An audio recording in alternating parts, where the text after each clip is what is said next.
Hi everyone, I'm Ravi, your host for CXO School, which empowers future leaders to gather bite-sized knowledge on the go. Did you know that fishbone diagram is also called an Ishikawa diagram or cause and effect diagram? This is a visual tool which is used to identify the root causes for a problem. It's called a fishbone diagram because it resembles the skeleton of a fish, with the problem at the head and the causes branching off like bones. So, what are we learning today? Let's get into the content.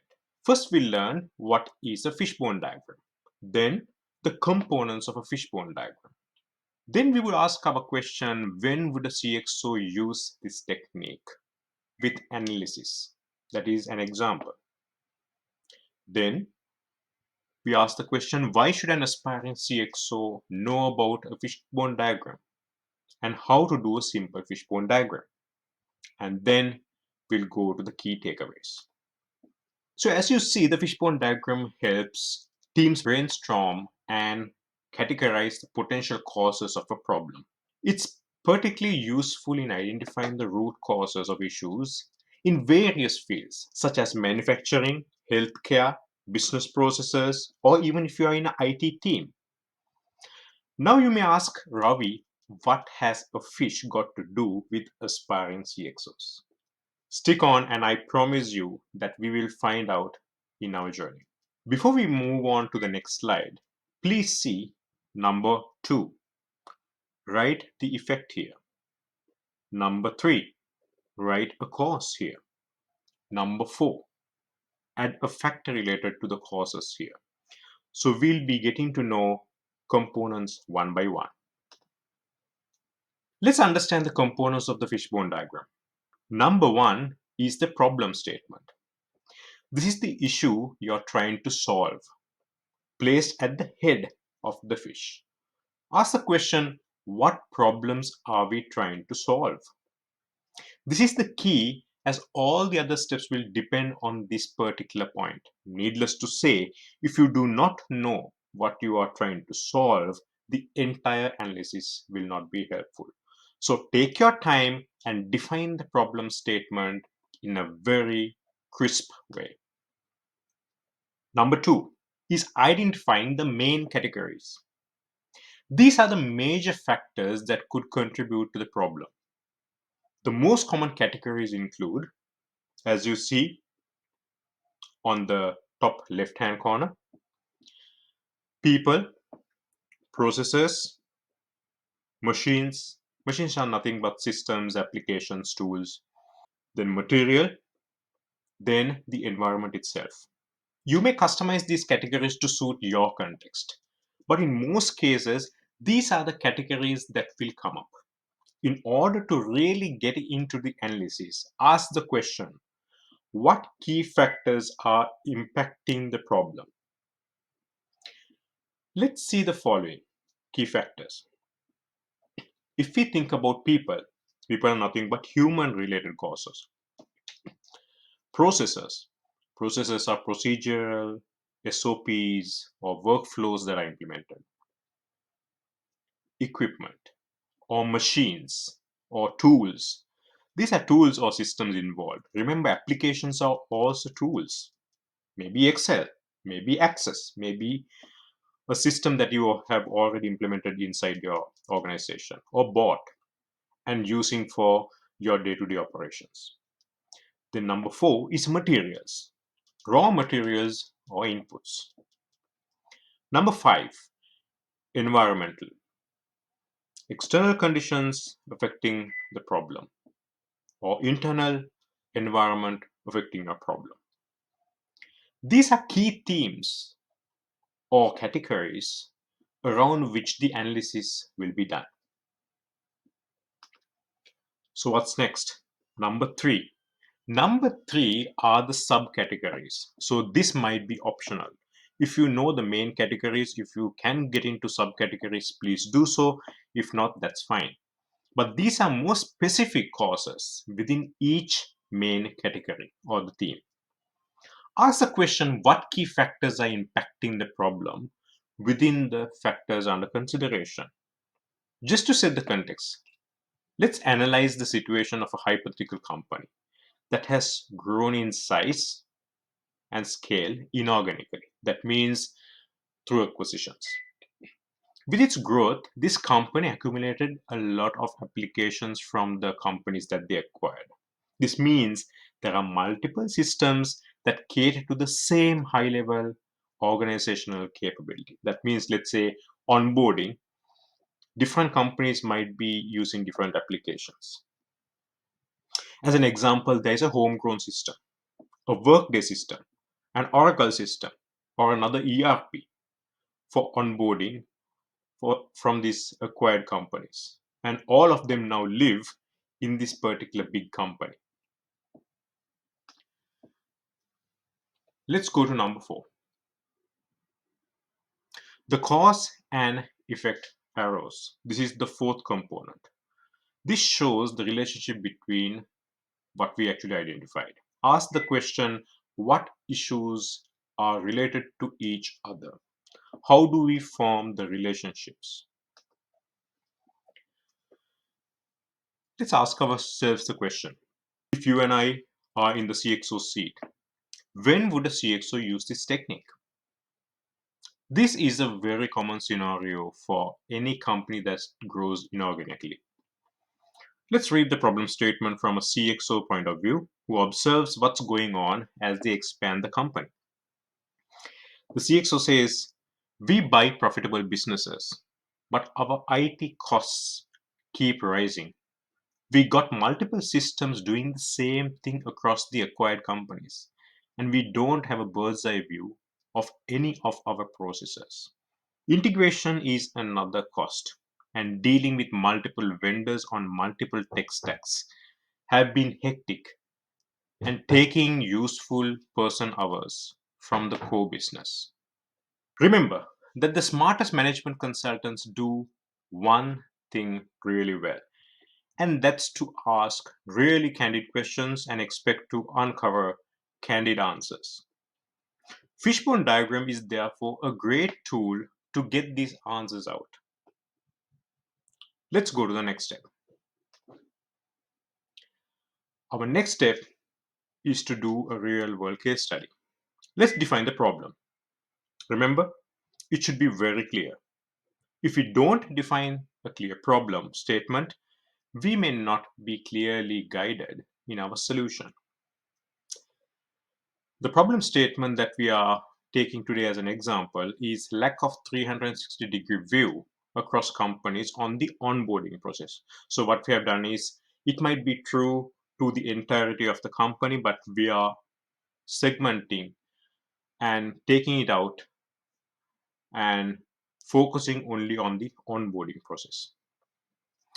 As we learn, earlier the organization having multiple systems doing the same function across the acquired companies, which are now considered as LOBs, lines of businesses, but which do not talk to each other. Clearly, we see two problems here. Multiple applications doing the same thing, and since the company maintains multiple applications, there is no one place we could get a bird's eye view of onboarding. Now that's a big problem. Let's note that down and see what other observations you may have. Make sure you gather feedback from others. Do it in a very collaborative manner so that many minds can contribute to the analysis, bringing in multiple perspectives. Because always remember that you and your view might be different to another person. So, our main categories, we actually start off with the systems and processes, and then we actually ask the question, okay, tell me about systems. Let's just go in deep. And someone might say, okay, redundancy of data. You won't say whether it's a good idea or a bad idea, you just gather it first. Redundancy of data. And because of redundancy of data, we may have to do integrations. That is just one view, that's fine. And one might say, same capability is served by multiple systems. That's the insight that we had. We note that down. And because of that, application licensing is suboptimized. And no single application view or no single application to obtain a view across acquired companies. So when we actually analyze the same capabilities served by multiple systems, we ask why? Don't we have a process in place? We go to the process. Then we come and understand new organization onboarding process is flawed. What does that mean? Post taking over other companies or merging or acquiring other companies, we understand that there is no system integration effort. It's just business integration and getting the book of business to move forward with or acquiring companies. So we find out that there are no processes. See, the moment we actually ask insightful questions and collaborative problem solving, we find out all the things that we need to know. So what is the way forward? Capability mapping, application rationalization, and a new organization onboarding process. Focus on systems. We will actually go and dive in deep into capability mapping and application rationalization. Please go into the playlist of tools and techniques. You will actually find a deeper dive into these capabilities. Let's answer the most important question. Why should an aspiring CXO know about fishbone diagram? I know it's already obvious, but I want to focus on three reasons. The fishbone diagram is considered common knowledge in the industry, and it's the most basic root cause analysis and effect analysis tool known and used by many. As you enter the market and hold a CXO position, this tool provides you the ability to do a quick analysis, know relationships between causes, and to prioritize on the key causes. Number one is easy to visualize and start using the fishbone diagram with minimal training. You obviously do not need too much training to start going through the fishbone diagram. Number two is helps focus on main categories to analyze the problem and come up with root causes together with the relationships with other causes. Number three is that it's a pictorial view of how each cause relates to each other. Number three, it's a pictorial view of how each cause relate to each other and helps narrow down on each priorities to attend to. This helps to create a backlog of items in an improvement initiative without getting overwhelmed on many improvements at the same time. Let's summarize. Since we already saw an example, I want to summarize it and make it engraved in your mind. Number one, define the problem. Clearly state the problem you're addressing. Number two, understand the major categories. Decide on the main categories and causes. If you want, you can go to the next level, but identify the main categories like people, processes, application, blah, blah, blah. Number three, brainstorm possible causes. With each category, brainstorm potential causes. Ask why. Do the 5 whys technique. Number four, organize causes. Place the causes on the diagram, branching off from the main categories. Number five, examine the diagram to identify the most likely root causes. The final take home may be to look at the insights and understand what to do next to solve these problems. Key takeaways. Number one, key idea is to identify the root causes, have great clarity on the problem, and understand that if we misrepresent the problem statement, we may end up solving a problem that we didn't have.